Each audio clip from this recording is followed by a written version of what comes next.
Hey, it's AP, and today I'm showing off my studio scale X-Wing. Ooh, check it out.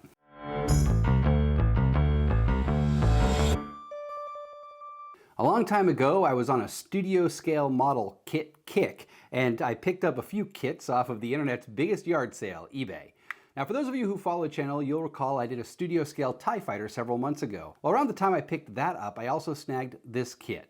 Now, it's been a few years, so I can't remember the full listing, but I believe they shared that it was a Captain Cardboard kit that was purchased and never started, so they were just looking to get rid of it.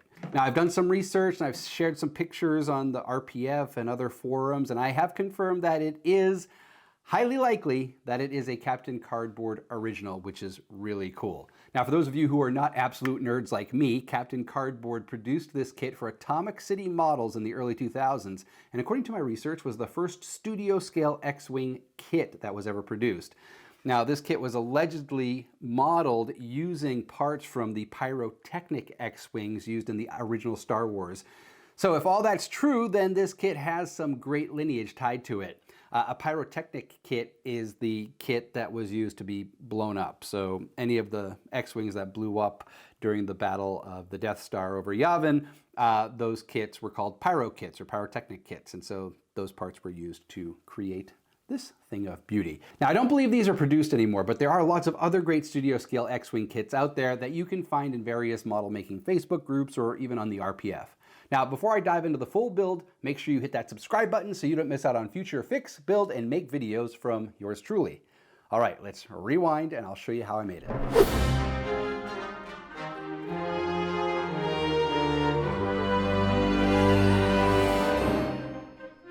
There was a wee bit of cleanup that needed to be performed on this kit. Getting it off of eBay means there's a 50-50 chance that it's either going to be an original cast or a recast.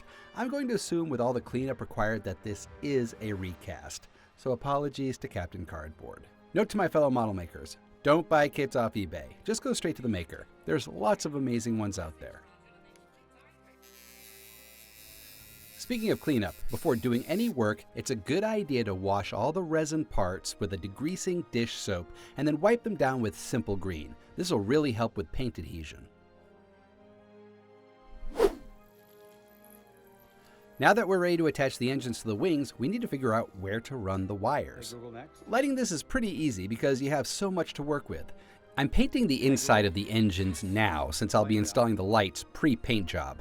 This will reduce the need for masking when the time comes. I strategically drilled channels through the engines and wings so I could snake and run my wires into the body. You'll possibly have some exposed wires when you snake through the wing into the S-foil. That's okay. This will be painted. Plus, it's an area that not many eyeballs will venture. The most important thing here is to make sure you have enough slack on your wires to get into the body. First test, a success. And yes, I know the engine lights are supposed to be a pinkish purple. I realized my error pretty much after I painted the thing. Always look at your reference photos.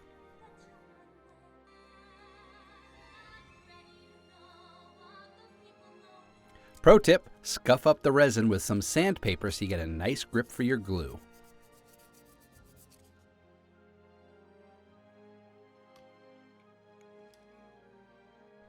I also use a bit of accelerator to do an instant cure. This stuff is great and really speeds up the gluing process.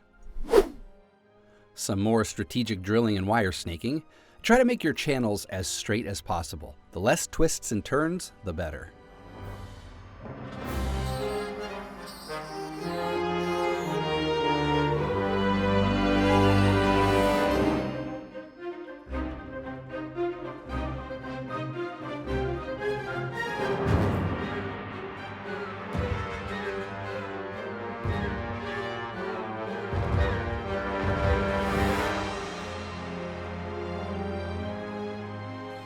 The wings are only glued to the S-foil with CA glue.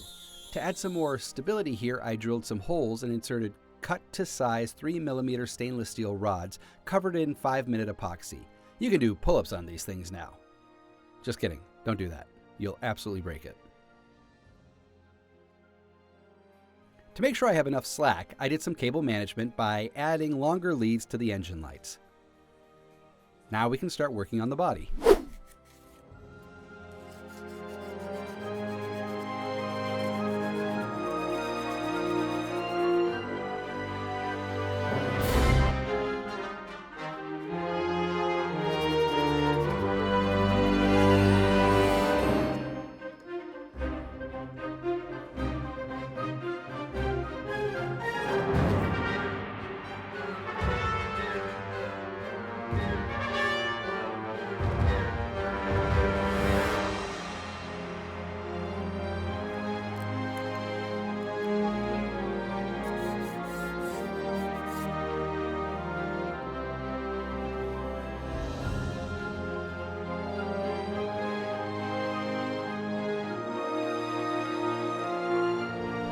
Now, one thing that I wasn't crazy about with my X-Wing was the switch. I used just a regular kind of push button switch, and it's fine, but it wasn't a very elegant solution. But I do have this really cool R2 unit, and it sits in this little section right here. And I've decided that I'm going to install a button here and then turn this into the actual push button that will turn the lights on and off. So I went to the Amazon, no, not that Amazon, and I picked up some buttons. And what's great about these buttons is that they are small. They're about a 1/2 inch wide, and they are push button. So you push to on, you push to off, and what I can do is I can add a little nub to R2, glue that on, and then he will be able to turn on the lights. So the way I'm going to wire this is I'm just going to drill out a 1/2 inch hole right here in the center. And then I'm going to cut this section out here, and that's where the battery will sit. I say sit because I'm not going to make a holder for it. I'm just going to cram the battery in there.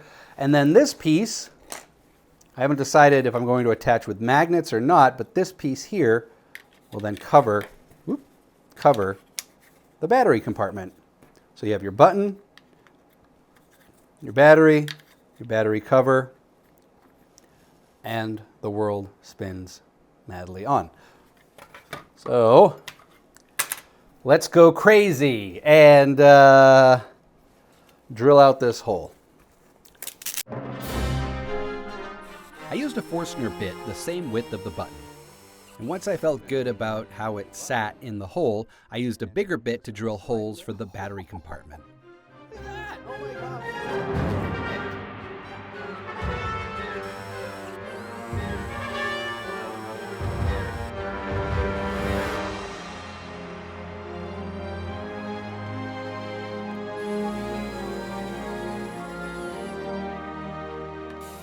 And the Dremel makes quick work of finishing this off.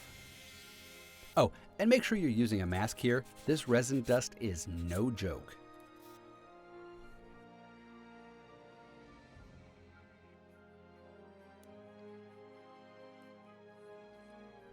I just need to do some minor modifications so he sits properly over the switch. Now, because you need to push the button completely down for it to latch and keep the lights on, I 3D printed a little nub and glued it inside R2. Now I can push him down and the lights stay on. Hashtag for the win. Since I'm lighting the engines, I might as well light the cockpit, right? I'm going to use a combination of SMB LEDs, bulb LEDs, and fiber optics here. The biggest pain is just drilling all these little holes. A Dremel is helpful here as well. Just go slow and steady.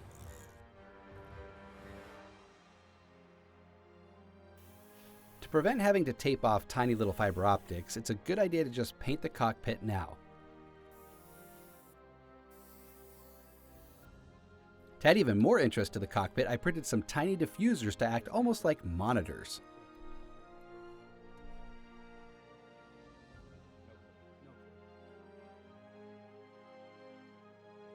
I wanted the fiber optics to be multicolored, so I picked up some of this transparent paint. A little dab at the end of each fiber takes your lighting from boring white to full color awesome.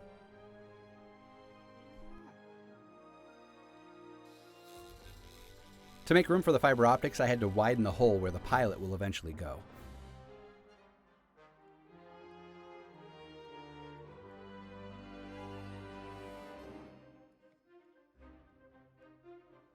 I used a dab of black hot glue to block the light bleed into the cockpit.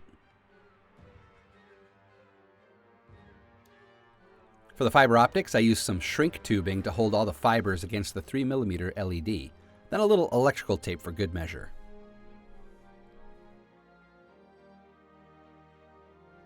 Now we just do some cable management to keep everything nice and tidy and out of the way.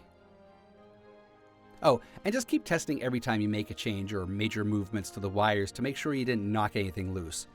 You'll want to do your problem solving now versus later when the whole ship is glued together.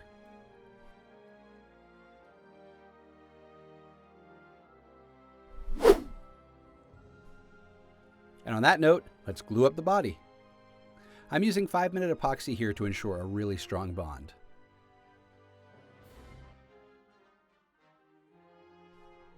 I'm using some painter's tape and clamps to make sure everything has a nice, tight bond. The wings are also epoxied in place. Pro tip, always test fit your pieces first, especially when working with CA or epoxy. The last thing you want to do is to have something cure and then you realize it's on backwards. I will not confirm or deny this happened during the build.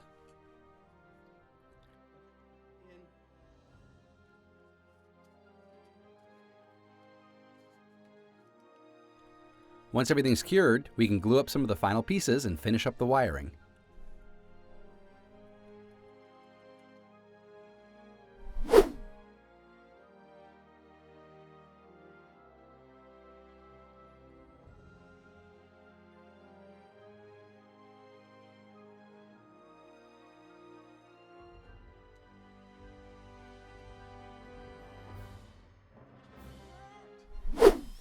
To hide the battery compartment, I added a rare earth magnet to the back detail. To get a nice tight and secure fit with the magnets, I softened the resin with a heat gun on the lowest setting and then popped the magnet in with some CA glue.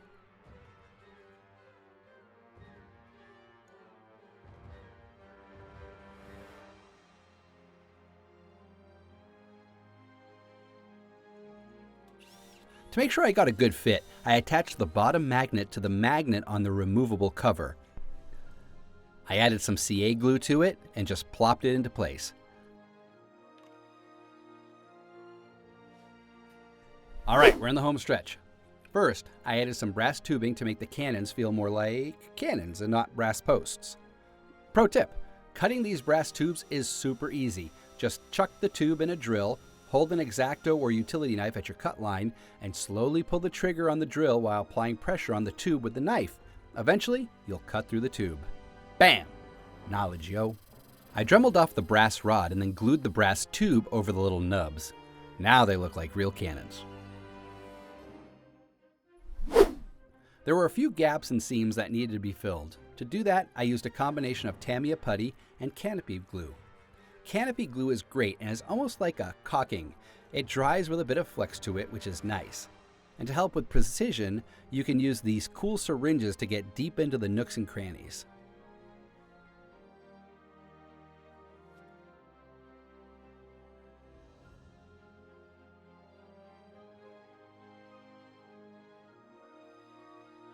Finally, I add a threaded insert on the bottom to accommodate the stand when we're done. To help get the threaded insert into the model, I softened the resin with my heat gun on its lowest setting and then carefully, using a ratchet, screwed the insert flush. I tidied my oopsies with some Tamiya putty. I made a whole video on how to make a model stand. I'll leave a link to that in the description. And now we paint.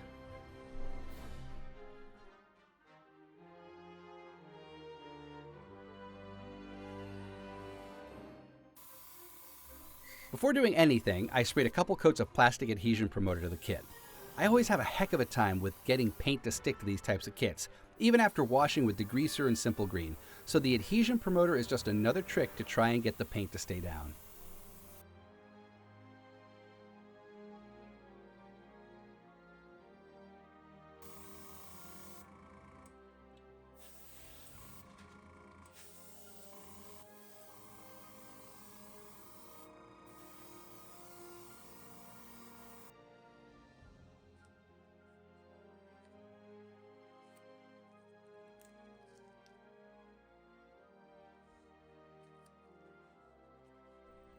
There's a lot of different colors on the X-Wing, so you'll be doing a lot of taping up if you're an airbrush enthusiast. I found that using 3/4 inch Tamiya tape used with some wider Scotch painter's tape to help with overspray is a great combo here. For the chipping effects, I used Abteilung, or however you say it, liquid mask. This is just latex that you gently brush on with a chip brush, a sponge, or a toothpick, let dry, and then paint over.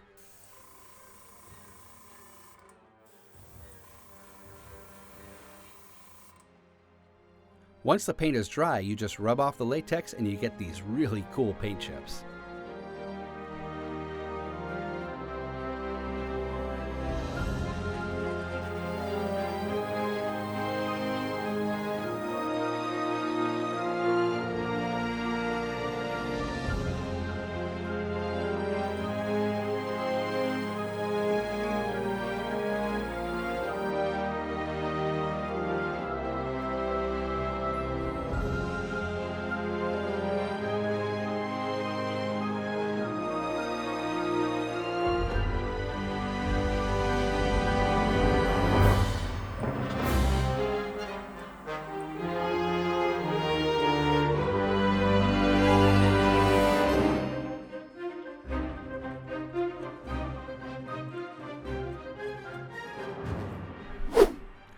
I actually did try painting the wing stripes, and it came out terrible. I even went through the trouble of designing and 3D printing a stencil to help me with the airbrushing of this, and it just didn't work. So I picked up some decals. I put some microsol on top of the decals to help make them look more painted. Microsol is just a solvent that really softens the decals and really helps it get into the nooks and crannies of the kit. Before adding decals and weathering, make sure you put a clear coat over the model to protect the base paint job. I just used a matte clear coat. I'll leave a link to the decals I used in the description. They were pretty great to work with, and there's a ton of them, so many actually that I don't even know where most of them go. Using reference photos as a guide, I started the final weathering process. A huge shout out goes to Models by Chris, who was my weathering Sherpa here. Check out his video where he weathers his Bandai X-Wing. He's an insanely talented artist. I'll leave a link to it in the description. I started with the rust. I used a combination of light and dark rust washes from Vallejo on the top of the X-Wing, as well as in various parts of the wings. Tamiya's weathering kits came in handy too, using some soot to darken up the engines, as well as some of their rust on the nose. I also used their snow pastel to mute the decals a bit. I used a German gray wash on the back of the ship and the top of the ship to really dirty everything up. Finally, breaking out the airbrush again, I used some German gray to add some blaster streaks to the wings. Again, just follow the reference photos here for inspiration.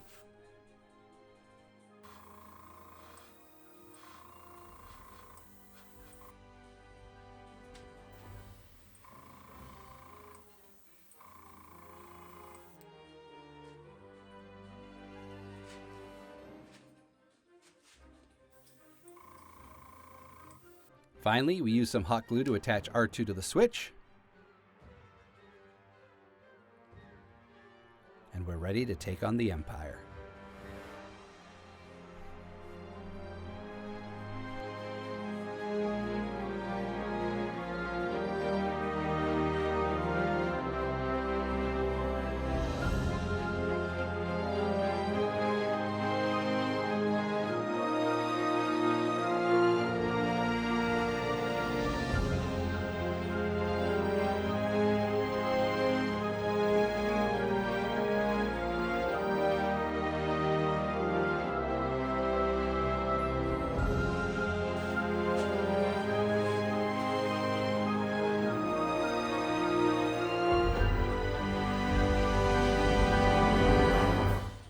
This is a thing of beauty and is going to look great next to my studio scale TIE Fighter.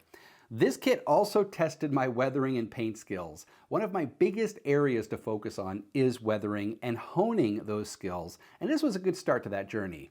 Is it perfect? No, but it's dirty enough and weathered enough and battle worn enough to make me feel that it came from a lived in and used galaxy far, far away. Again, a big shout out to Models by Chris. His video was instrumental in helping me finish this off. I will leave a link to his video on weathering his X-Wing in the description below. If you made it this far, you are awesome, and I thank you. I hope you learned something new today or were inspired to put together that kit that's been sitting on your shelf collecting dust. If you haven't done so already, hit those like and subscribe buttons. It doesn't cost you a thing, and it does help the channel grow and reach new audiences, so I appreciate that. Thank you so much for watching, and I'll see you next time.